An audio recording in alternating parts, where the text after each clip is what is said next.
face it, if you're not carrying the big gold, you're second best no matter what you tell yourself. So gear up, ladies and gentlemen. Get used to it. You're looking at the man. Ric Flair, let us in tonight, y'all. Welcome back to the channel. This is the PHX Fight Garage. I am the Fight Father.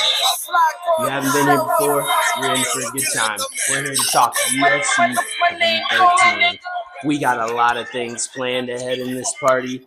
The most important thing you need to know about this channel is, of course, you're here to know about 313. But most importantly, we're heading in to having a good time. If you haven't heard yet, when you hear these noises, boom, boom, boom, you take a puff, you take a drink. So not only are you here to get some knowledge, maybe place some bets, maybe just get a reminder about the card, you're here to also maybe get a little tipsy, maybe get a little toasted. If you hear that, or if you hear this. Either or, okay? We got a Bud Light here tonight. We got a cigar going as always. Once again, this is the PHX Fight Garage. If you're not subscribed, if you haven't shared, no, I'm just kidding. Please keep sharing, comment, subscribe. Let me know. If you have some better bets than what I've put down, comment on the video. Let the people know what you like. Please, it'd be amazing. Anyway, we're here. We're back.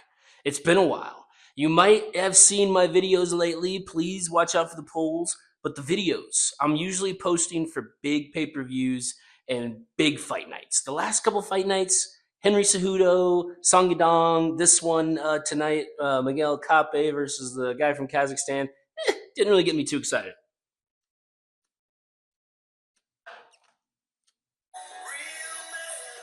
Most importantly, I got to keep this cigar going. Sometimes I forget about it, so keep with me on that. I'll keep making sure we're getting messed up while we're learning here. Let's dive straight into these fights so I don't waste any more of your time. We're here to have a great one. So, we've got 5 on the card per usual. At the top, we've got Alex Pereira versus Magomed Ankalaev. Sadly, the next one was going to be Justin Gaethje versus Dan Hooker. Hooker fell out, got replaced by Rafael Fiziev. He wasn't the guy I thought it was going to get it. I thought it was going to be Gamrot. I thought it was maybe going to be a wild card pick of someone else. But Fiziev was down on my list if you saw my YouTube post. So let's see what happens. They have fought before. We're going to break that down a little bit. But fight after that is Jalen Turner versus Ignacio Bahamondes. That's how I'm going to say it, from Chile. I've seen him fight once before. He's last 2 first-round KOs. Hasn't fought anyone big. That fight's not going to the ground. We'll come back to that. But second fight, beginning the card, Amanda Lemos versus Yamin Lucino. Number 5 versus number 7 in that division. 14-year age gap. Both Brazilian. Should be a decent fight, but going to decision is my consensus on that one. And starting out the card is a good one. We have Bobby King Green, the American, versus Mauricio Ruffi from Brazil. So we've got a lot of Brazilians. Let me see here. 1, 2, 3, at least 4 Brazilians on the main card. The main fight is Pereira versus Ankalaev, Brazilian versus Russian. We're going to break that down, folks, as we go deeper into this card. Take yourself a little drinky poo, whatever you're getting into tonight. Let's dig a little deeper. As you can see here, folks, we've got UFC 313. We've got Pereira. We've got Ankalaev. It's March 8th. I can't believe we're in fucking March already, but we are. T-Mobile Arena, Fiziev, Gaethje, Turner, Ignacio. Great fights. Great fights. But digging deeper into this, folks, let's dive in. Starting, Bobby King Green. If you didn't catch his last fight against Paddy Pimblett, he got absolutely destroyed. He broke his arm and got submitted. Paddy took it to him, so he is 32-16-1 at this point. And I got to tell you, folks, this is a gatekeeper fight. Mauricio Ruffi is one of these Brazilian fight nerds, and he is going to take it to Bobby King Green. I think it's like a no-doubter. You take Ruffi if you're betting. You're getting a parlay going. Even if you're just doing one, Ruffi is a good one. Actually, one of my big bets is just Ruffi. Actually, folks, that's my lock of the night. Ruffi and Van on the prelims. It's nothing too crazy. They're both favored, but I like Ruffi and Van. One's in prelims, one's on main card. Watch out for that. But Bobby King Green can always put one down in one shot. So we're going to give it a go. We're going to see how that fight card starts. It's probably going to start out as a banger. Lemos, Lucindo, like I said, they're both Brazilian. 14-year difference. I got to go with the younger person here. I'm going with Lucindo. Lemos did take Zhang 5 rounds to decision, so you got to give her some credit on that. Taking Wei Li Zhang 5 rounds is no fucking joke. She is the machine of that division. I believe this division, most of these fights do go to decision. So I see that same thing happening here. Lucinda, 3 of her last 4 went to decision. Amanda is kind of in between. She lost to Jarimba, if you remember the cross-eyed girl. She got subbed. She beat that beautiful Miss Mackenzie Dern by decision. And like I said, lost to Zhang at UFC 292. So that should be a decent women's fight, but nothing too crazy. It's probably going to go to decision. A lot of wrestling. Moving into the co-main event. Almost skipped the tarantula. Jalen Turner versus Ignacio Rahamandez out of Chile. Okay, Rahamandez is 16-5, hasn't fought anyone big. Neither of these guys wrestle. They're both 6'3". Now Jalen Turner's in an interesting spot. Tarantula's fun to watch, but man, his last 3 fights, he's gotten beaten by Moicano, gotten beaten by Hooker, and gotten beaten by Gamrot. So he's probably on the brink of maybe getting eliminated from the UFC, which I hate to say that, but 14-8 loses here and 14-9. Probably going to lose his ranking. He's 13 here. It's interesting. To be honest with you folks, I'm going Ignacio here. I hate to go against Jalen. I kind of hope he wins, to be honest, but I'm going with Ignacio. So far I've got Ignacio, Yasmin, and I've got Mauricio Ruffy. Chile, Brazil, Brazil. Staying international. Then we go into Justin Gaethje. Justin is 3 inches taller. The last time they fought, Justin was heavy on the leg kicks early. He also kept coming with the right overhand, which really put his head down a lot. So I wouldn't be surprised if Fiziev's looking for the uppercut, looking for the knees. And Fiziev throws fast knees. And one thing that just blows my mind is that Gaethje is, if you didn't know this, he is an NCAA Division I champion wrestler. And you never see him try to take anybody down. Go ahead and watch this Fiziev Gaethje fight over again. Their first time they fought. His takedown attempts are horrendous. He gets one at the end of the fight, right at the end. But man, sometimes it just blows my mind that he doesn't try to take advantage of the skills he has, but he just loves to stand up. And I imagine Fiziev is totally fine with that. This is a tough one to call. Fiziev is number 11. Gaethje is number 3. That's for you degenerates. Gaethje's coming off that brutal fucking loss to Holloway. They've recently posted a video of Gaethje just hurt, absolutely on the canvas, flipped over, blood coming out of him, totally going to the hospital after Holloway KO'd him.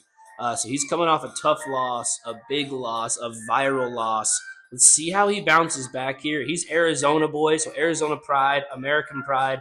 I'm sticking with Gaethje here. He's minus 155 here. Last time they fought, went all 3 rounds.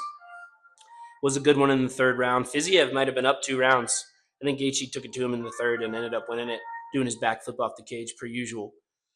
So far I've got Gaethje, Ignacio, Yasmin, and Ruffy heading into our last main event. Which, folks, if you're not tuning into this card for, the whole card, it's to tune in to Alex Pereira. Everybody knows, if you didn't know, this guy's the face of the UFC. Chama, Poetan, Stonehands, the Brazilian fucking madman from the tribes of the Amazon. This is for the light heavyweight title. Pereira is 12-2. Ankalaev is 20-1. Also with a no decision, I believe, against Johnny Walker. He's got a tie as well against Jan Blachowicz. So he has fought some good guys. But to be honest with you folks, Ankalaev, he has only beaten the last couple big wins. Got Anthony Smith, Johnny Walker, Anthony Rakic, and Thiago Santos. These are some decent wins, but nothing compared to Roundtree, Yuri twice, Jamal, Blachowicz, Izzy. Those are the last people that Pereira's beat. Okay, 10 wins by knockout for Alex. Hasn't gone to decision in 3 years. It's tough to not take Alex here. And let me just throw this fact at you in case you haven't seen this at all or it hasn't been brought up somehow. People just keep going, oh, Ankalaev, he's going to go to the ground. He's going to go to the ground. There's no chance. Ankalaev has never submitted anyone, ever. He's been submitted by Paul Craig, but he has never, ever, ever submitted anyone. So, folks, this is staying on the feet. If it does go to the ground, I think it'll be quite even. Alex's coach is Glover Teixeira. He's a great freaking light heavyweight wrestler. There's no way they're not practicing on the ground. I take Alex here. I think he shows once again that he is the scariest man on planet Earth. So far, folks, I'm going Alex. I'm going Alex, Justin Gaethje, Ignacio, Lucinda, Mauricio Ruffi. Brazilian, Chilean, and then USA, baby. So let's look at some bets real quick. I don't want to waste any more of your time here. Might make some shorts out of this time. As I said, we are a growing network. We are always changing. We are always growing here at the PHX Fight Garage. If you haven't subscribed, get it done. Bets. My lock of the night is Ruffi and Vaughn. At this moment, that is minus 122. $10 wins you about 20. Entire parlay. If you want to fuck around and do my whole parlay, Ruffi, Lucinda, Ignacio, JG, Alex, that is plus $1,435. So $10 wins you $153. If you win that, go ahead and call me and send me half that. Ruffi and Ignacio and Justin Gaethje, $10 bet. That's probably the one I love the most. Ruffi, Ignacio, Gaethje, $369 plus $10 equals $47. My wife likes Alex and Gaethje to win. That's plus $278. I don't know how you don't rock that, folks. Alex Poatan, Justin Gaethje, that's plus $278. You throw $50 on that, $30 on that. That's coming out plus $278. I love that bet. My buddy Joe, Average Joe's Bets. It doesn't show it yet in Vegas, but he loves Alex by KO and Justin by KO. Those are some fun bets. I love that. Beyond that, folks, I got you my lock of the night. I got you my parlay. I got my thoughts on all those fights. Folks, this is a good card, but I tell you what, 314 coming up is going to be so much better. It is an incredible card from top to bottom. Also, keep an eye out for the prelims on UFC 313. We've got Curtis Blades on there. Like I've said, I got my boy Vaughn on there. He's from America, but also from Burma/Myanmar. He's on his way up. He's also ranked now. So he's fighting a Japanese guy that is undefeated. So that is also a good prelim. Keep an eye out for that. Other than that, if you're not subscribed and you haven't shared, watch out for my polls. I'm trying to post them just about every day. Watch out for the next video. Like I said, we got UFC 314 coming up. Keep ringing that bell as we're going out the door here, folks. I hope you could hear me better tonight. Let me know if you have any comments or any better bets. I'd love to hear y'all. Share the video. I can't wait to talk to you next time.